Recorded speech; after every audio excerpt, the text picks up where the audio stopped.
안녕하세요. 자전거 부입니다. 오늘 또 혁신을 왜 실패하는가 4장 진행해 보겠습니다. 4장 기술 만능주의라는 함정. 기술 만능주의에 빠진 월마트와 펜타곤. 2000년대 초반 세상은 닷컴버블 붕괴의 기나긴 휴전과 9.11 테러의 충격에서 벗어나지 못한 채 어딘가 불안하게 들떠 있었다. 기술이 모든 것을 해결해 줄 것이라는 믿음 혹은 그래야만 한다는 절박감이 공기 중에 떠다녔다. 바로 그 시절 세계에서 가장 거대한 두 조직이 각자 전장에서 똑같은 꿈을 꾸기 시작했다. 하나는 유통제국 월마트이고 하나는 워싱턴 DC에 자리 잡은 세계 최강 군사조직 펜타곤이었다. 이 두 조직은 RFID, 즉 전파를 이용해 물건을 식별하는 100원짜리 전자스티커 하나로 자신들의 가장 고질적인 문제를 단번에 해결할 수 있다고 보였다. 2003년 6월 시카고의 한 컨퍼런스홀에서 단상에 오른 월마트 최고 책임자 린다 딜먼은 산업계를 향해 사실상의 칙령을 내렸다. 2005년 1월부터 월마트 상위 100개 공급업체는 물류센터로 들어온 모든 팔레트와 상자에 의무적으로 RFID 태그를 부착해야 합니다. 최종 목표는 이러한 정책을 2006년 말까지 모든 공급업체를 대상으로 확대하는 것이었다. 그녀가 그린 미래는 눈부셨다. 트럭이 물류 게이트를 통과하는 순간 모든 상품의 정보가 자동으로 시스템에 기록되어 창고 직원은 더 이상 바코드를 일일이 스캔할 필요가 없어진다. 재고가 없어 물건을 못 파는 결품이라는 단어는 사전에 찾아볼 수 없으며 단어는 사전에서나 찾아볼 수 있으며 복잡하게 짝이 없던 공급망 전체가 투명한 유리상자처럼 속이 훤히 들여다 보이는 시대가 열린다는 것이다. 이것은 단순한 기술 도입이 아니라 공급망 관리라는 게임 규칙 자체를 바꾸려는 거대한 야망이었다. 같은 해 10월 워싱턴 DC 펜타곤도 비슷한 결론에 도달했다. 이들의 문제는 상업적 비효율을 넘어 국가 안보와 직결된 것이었다. 제1차 걸프전 당시 전장으로 보낸 수많은 컨테이너 내용물과 위치 파악하지 못해 처리선을 쌓아올렸던 뼈아픈 경험은 미국 국방부의 자산 가시성 확보라는 절실적인 과제를 안겼다. 결국 국방부는 월마트와 놀랍도록 유사한 RFID 의무화 정책을 발표했다. 2000년 1월부터 모든 군납품에 태그를 붙이라는 이 명령은 월마트 100개 업체를 아득히 뛰어넘는 6만여 공급업체에 영향을 미치는 거대한 프로젝트였다. 이것은 우연이었을까? 아니면 거대 조직이 막대한 골목에 몰렸을 때 나타나는 필연적 증상이었을까? 월마트의 공급망과 미국 국방부의 군수 시스템은 너무 거대하고 복잡하게 마비되기 일보 직전이었다. 이 문제를 해결하려면 조직의 뿌리 깊은 관행을 바꾸고 수많은 부서의 이해 단계를 조정하며 수십 년간 굳어진 업무 프로세스를 모두 해체하고 재조립해야 했다. 이것은 고통스럽고 정치적으로 위험하며 성공을 장담할 수 없는 지저분한 작업이다. 이러한 상황에서 강력한 기술 하나를 만병통치약처럼 도입해 모든 문제를 한 번에 해결하겠다는 발상은 너무나 매력적이었다. 기술 지장 수위는 단순히 기술에 대한 낙관이 아니라 복잡한 실내를 외면하고 싶은 관료주의 경영망의 다른 일일 뿐이었다. 결국 RFID 의무화라는 측량은 혁신적 리더십의 증거가 아니라 조직의 핵심 문제를 정면으로 마주할 용기가 없는 경영진의 책임 회피에 가까웠다. 월마트와 펜타곤은 서로 다른 전장에서 같은 꿈을 꾸었지만 그 꿈은 꼭 똑같은 현실의 벽에 부딪혀 상산조각 났다. 시스템은 쉽게 바뀌지 않는다. 화려한 청사진은 현실의 문턱을 넘자마자 갈갈이 찢어졌다. 기술이 모든 것을 해결해 줄 것이라는 믿음은 현장의 아우성 앞에 속수무책이었다. 혼란은 세 가지 전선에서 동시다발적으로 터졌다. 첫 번째 전선은 공급업체였다. 월마트는 RFID 도입으로 모두가 비용 절감을 할 수 있다고 주장했지만 그 비용이 고스란히 공급업체에 전가되었다. 당시 50%에서 80%를 넘나들던 비싼 RFID 태그 가격은 저수익 상품을 납품한 업체들에게 제한가도 태그와 리더기, 소프트웨어 구매에 막대한 초기 병역을 부어야 했지만 그로 인해 자신들이 얻을 수 있는 투자 수익은 전혀 보이지 않았다. 구체적으로 무엇이 달라지는지 누구도 명확한 가이드라인을 제시하지 못하고 있었다. 하소연은 월마트의 일반적인 통보 앞에서 공허한 메아리일 뿐이었다. 결국 월마트가 벌금 정책으로 압박을 가하자 프록트앤갬블과 같은 핵심 파트너마저 시범사업 단계에서 이탈하는 사태가 벌어졌다. 이것은 기술적 문제가 아니라 상생을 외면하는 데 따른 파트너십의 실패였다. 두 번째, 전선은 기술 그 자체였다. RFID 전파는 액체와 금속이라는 두 천적을 만났다. 음료수나 물, 금속 캔으로 가득 찬 팔레트의 태그는 전파를 제대로 쏘거나 받지 못했다. PNG는 추운 곳에 있다가 따뜻한 창고로 들어오면서 물기를 머금게 된 팔레트들이 태그 신율의 0%를 기록했다고 보였다. 심지어 월마트가 내심차게 진행한 초기 시범 운영에서조차 전체 태그 인식률은 절대로 용납할 수 없는 수준인 63%에 불과했다. 기존 실험실이라는 인위적인 조성된 환경을 벗어나자마자 작업 현장에서는 현장이나 안삽이 없는 현실에 마주했다. 가장 아이러니한 실패는 세 번째 전선, 즉 현장 운영 과정에서 벌어졌다. 자동화를 약속했던 기술은 오히려 더 수많은 수작업을 낳았다. 물류 직원들은 태그가 읽히지 않는 상자를 일일이 컨베이어 벨트에서 내려 흔들거나 위치를 바꾸어 수동으로 스캔했다. 트럭 운전기사들은 하역 시간이 오히려 더 길어졌다고 불평했고, 매장 직원들은 RFID 시스템에 놓친 시스템 정보를 다시 바코드로 찍거나 수기로 입력하는 이중 작업에 시달렸다. 미국 국방부의 상황은 더욱 심각했다. 이라크 사막에서와 같은 극한 환경에서 RFID는 잦은 고장을 일으켰고, 태그는 먼지와 높은 기온 때문에 쉽게 손상되었다.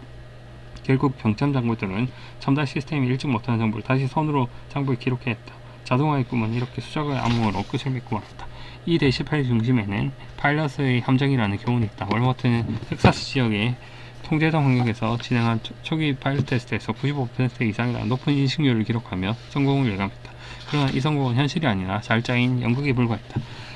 최고의 장비, 숙련된 전문가, 예측 가능한 변수들로 가득한 실험실의 성공은 수천 개의 매장과 공급업체, 예측 불가능한 날씨와 인간의 실수로 가득한 실제 환경으로 확장되자 속수무책으로 무너졌다. 시스템의 복잡성은 규모와 함께 선형적으로 증가하는 것이 아니라 기하급수적으로 폭발한다.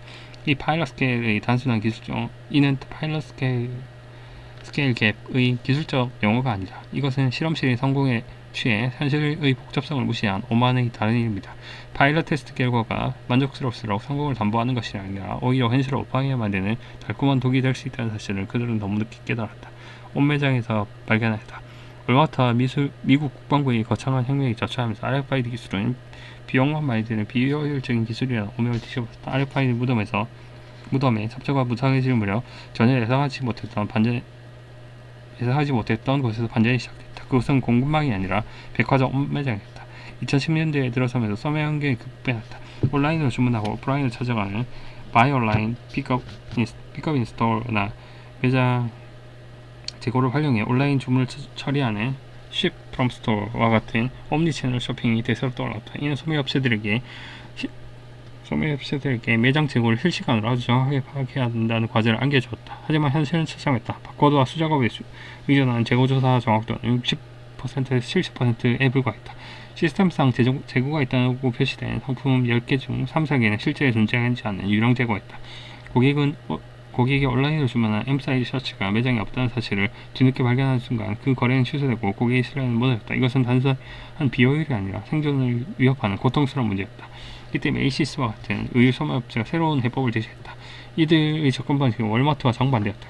거창한 공급망 혁명의 목표가 아니었다. 이들은 팔렸던 상자가 아닌 옷 한 벌, 신발 한 켤레와 같이 개별 상품 단위 RFID 태그를 부착하는 아이템 레벨 태깅을 시도했다. 이들의 질문은 어떻게 하면 RFID 기술을 우리 사업에 적용할까 아니라 어떻게 하면 이 지긋지긋한 유령 재고 문제를 해결해 옴니채널 시대에서 살아남을 수 있을까 했다. 명확하고 시급한 비즈니스 문제 해결이 최우선 목표였다. 이들은 기술을 밀어붙이지 않고 문제를 해결하기 위해 용도에 맞는 기술을 끌어오는 방식을 택했다. 2008년부터 2010년에 걸쳐 사이즈별 재고 관리가 특히 중요한 데님, 신발과 같은 특정 카테고리에서 소규모 시범 운행을 진행하며 신중하게 접근했다. 문제를 명확하게 정의한 뒤 기술을 적용하자 곧 놀라운 결과가 나타났다. 메이시스 재고 정확도는 60%대에서 95%를 넘어 98% 수준까지 상승했다. 이는 곧바로 매출 증대로 이어져 전체 매출이 2에서 5%가량 증가했다. 매장에 진열되지 못한 채 창고에 쌓여있던 상품 비율이 30%에서 4~6% 수준으로 급감했고 시즌 마감 전 정가 판매율이 높아져 불필요하게 가격을 인하하는 일까지 줄어들었다. 특히 매장에 단 한 개의 상품까지 찾아 판매하는 2PLU, Pickup to Last-in 프로그램을 통해 예전 같으면 매장 한 구석에 처박혀 있을 그러나 모으면 규모가 막대한 재고를 판매 가능한 자산으로 자라했다. 성공 사례가 쌓이자 국제 상품 표준화 기구인 GS1은 이 값비싼 교원을 체계적 방법으로 정립했다. 이들이 발표한 가이드라인에서 이야기한 첫 번째 단계는 태그 선정이나 리더 기선 설치가 아니라 명확한 비즈니스 목표 설정이었다. 매장 재고 정확도를 70%에서 98%로 올려 품질로 인한 판매 손실을 줄인다와 같이 측정 가능한 목표를 설정하고 그 목표를 달성하는 데 필요한 데이터 흐름을 설계한 뒤 마지막 단계에서 어떤 기술을 적용할지 결정하는 것이었다. 여기서 중요한 통찰을 얻을 수 있다. RFID의 가치는 기술 자체에 내재한 것이 아니라 그 가치는 철저히 상황 의존적이다. 2005년 월마트에 RFID가 있으면 좋을 것이었지만 2012년 옴니채널의 파도에 직면한 의류 소매 업체는 RFID가 생존을 위해 반드시 있어야 하는 것. 즉, 이 기술이 왜 필요한지 절박한 비즈니스 요구가 있기에 어떻게 라는 기술적 해결책이 비로소 빛을 발했다. 기술은 스스로 위대해지지 않는다. 세상이 그 기술을 절실히 필요할 때 스스로 위대해진다. 20년짜리 비싼 수업료를 치르는 월마트.